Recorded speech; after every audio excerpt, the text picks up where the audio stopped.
Welcome back, everyone, to Open Line. We have with us Senator Mark Pody, Republican from Wilson County. He is the sponsor of the heartbeat bill. This would ban abortions after a heartbeat is detected. Is that right?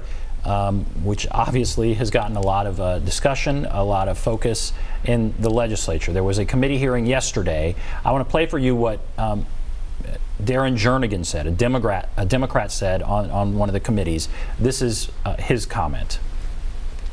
I have 3 girls, and I've raised them to be independent, to be forthright, and I've also told them that they're in control of their body. And it bothers me that if my daughter was raped, that the government would be telling her that she would have to carry that child term. So we talked a little bit about that issue, but here you have him saying it right off top, father of daughters. If his daughter were raped, this would mean she would have to carry that baby. So we talked a little bit about that, but what about what he's saying there? And I agree. I absolutely agree. I got 2 daughters myself, okay, and I've got a lot of granddaughters as well. But so I want to find a way that that baby is viable outside the womb as well after 20-some weeks. And you know, I think that we could actually let that. We can help them have that baby early so they don't have to carry it to the full term. We know the last few months are, of course, always the hardest. At least it was for my wife. She was most comfortable and so forth with all the physical effects of carrying that baby. So I want to find a way that we can help that mother that was raped, that doesn't want that child. When is the soonest we can help that mother have that baby and put that up for adoption immediately? There's plenty of people that want to adopt that child. You know, we're not saying they're only going to adopt children that are in good health. We want to adopt that children. We've got a waiting list to do that.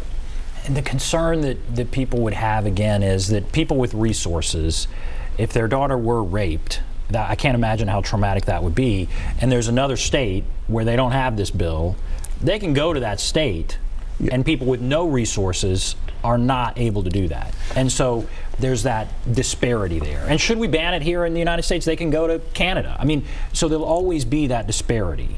There will always be that disparity. You can always go, and if people have money, they can find a way to get to whatever country or wherever they want to get. And that's with drugs, that's with anything, even healthcare. And what I'm going to do, though, is I want to focus on what is right for that baby. And I'm going to tell you that that baby could be the very next Einstein. That baby could be the very next person that helped solve cancer. That baby could be the very next person that's going to be president of the United States. And it's not up to me to choose which babies should, or because they're coming from this family or that family, or their economic or social situation.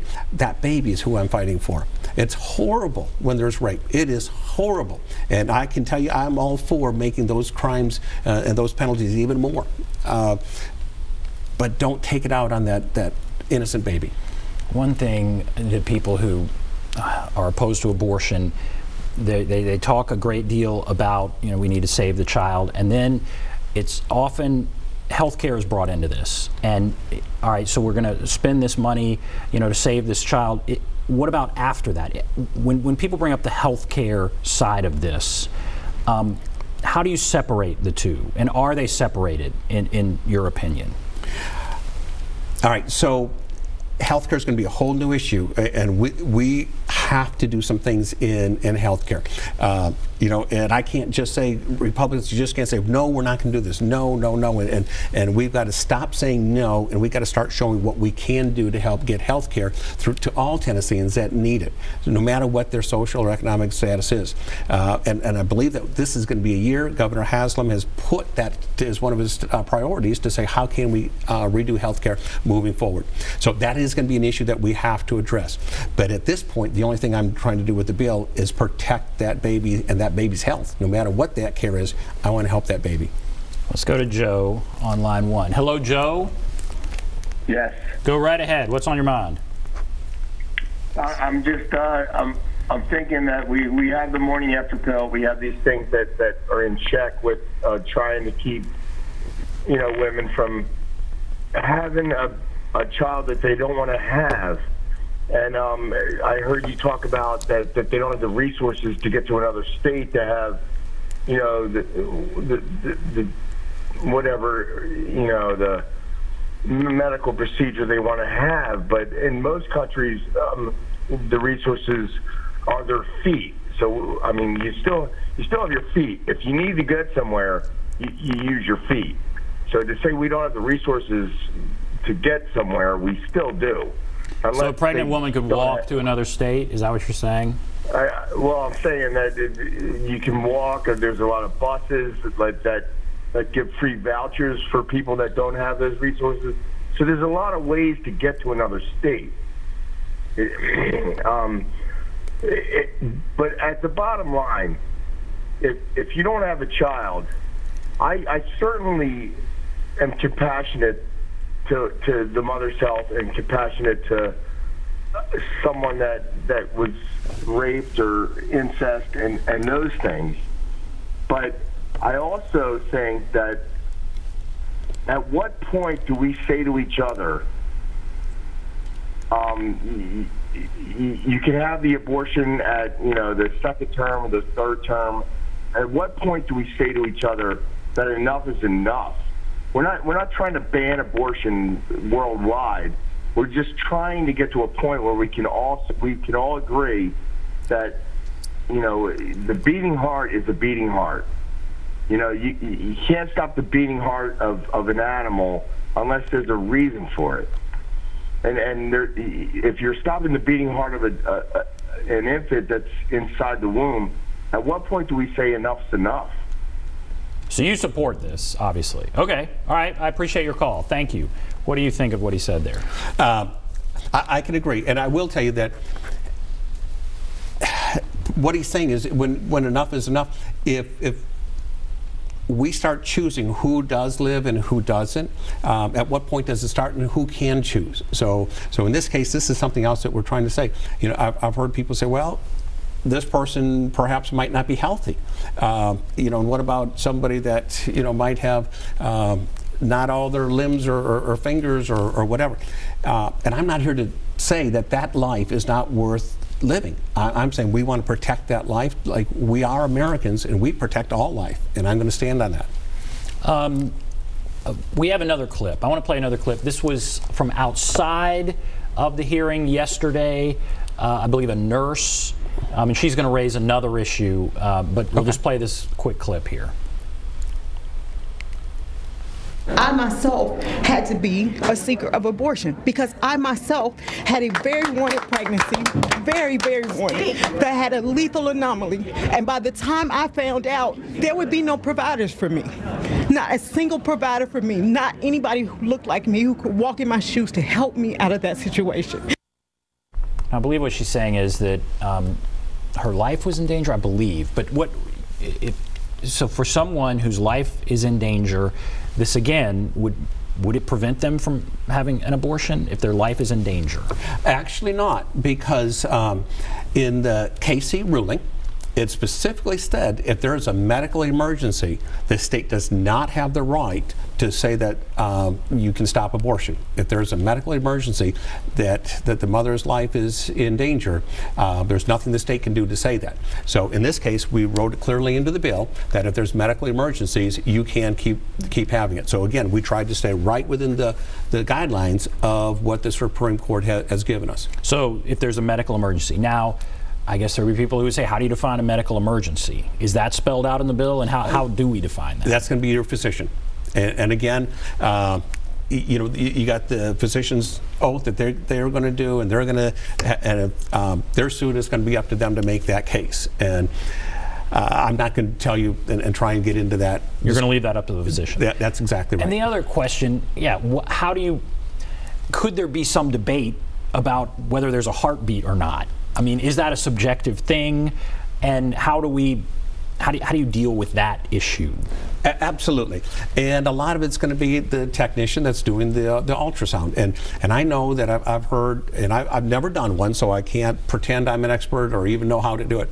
But depending where you put it on the mother's stomach and where the baby is and how you do it and how you interpret it, that's going to be some gray area. And I understand that, because one technician might say, I detected a heartbeat, the other one might say, well, I didn't.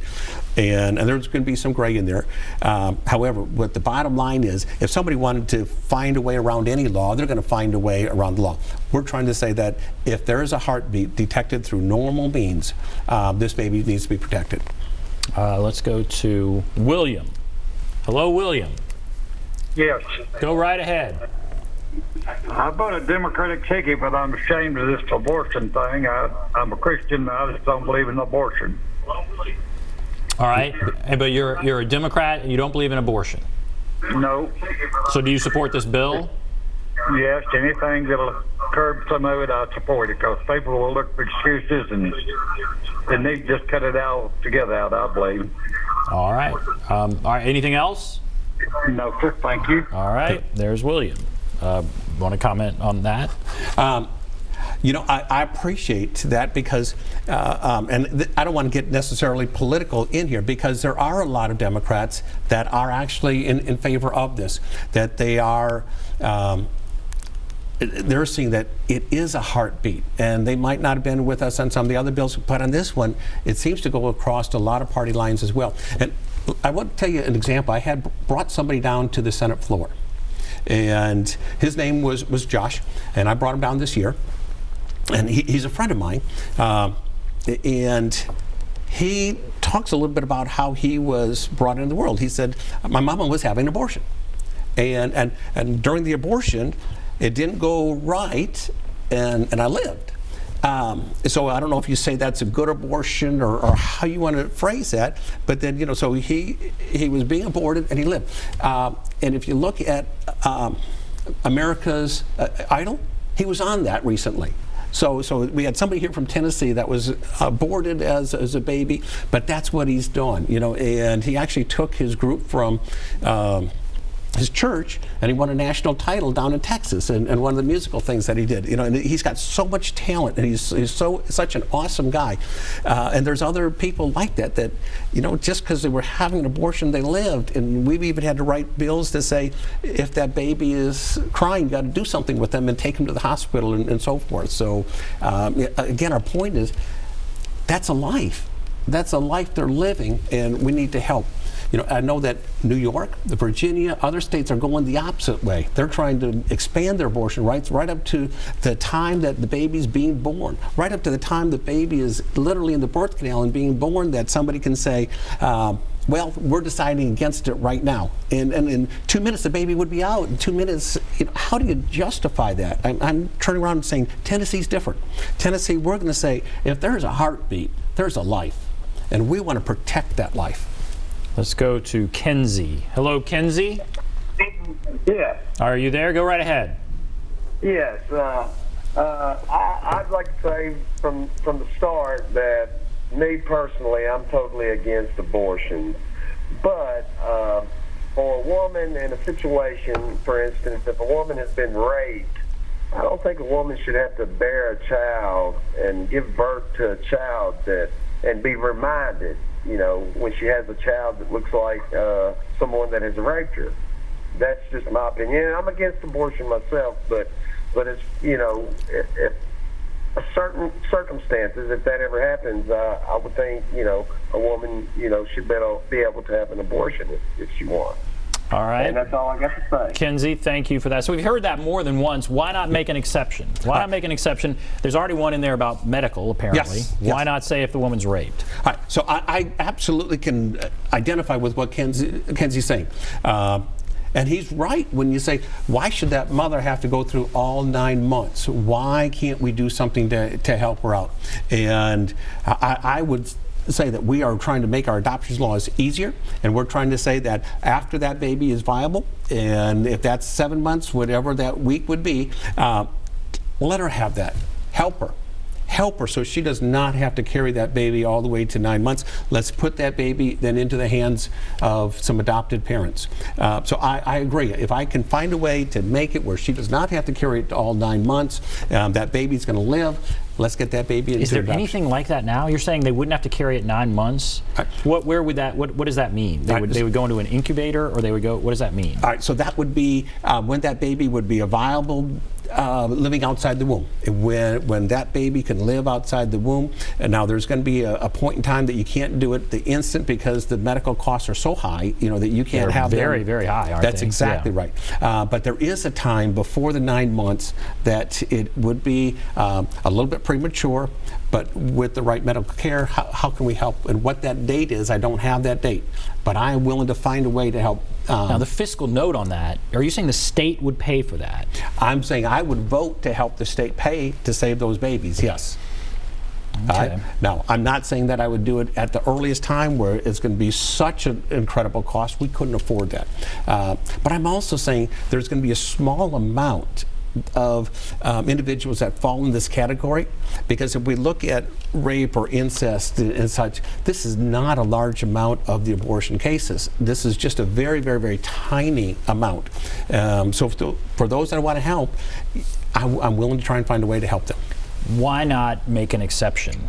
What's the concern there? Because that exception could be the life that can find the cure for cancer. That life is important. That could be the best blessing to somebody, and I'm going to put my value on that life.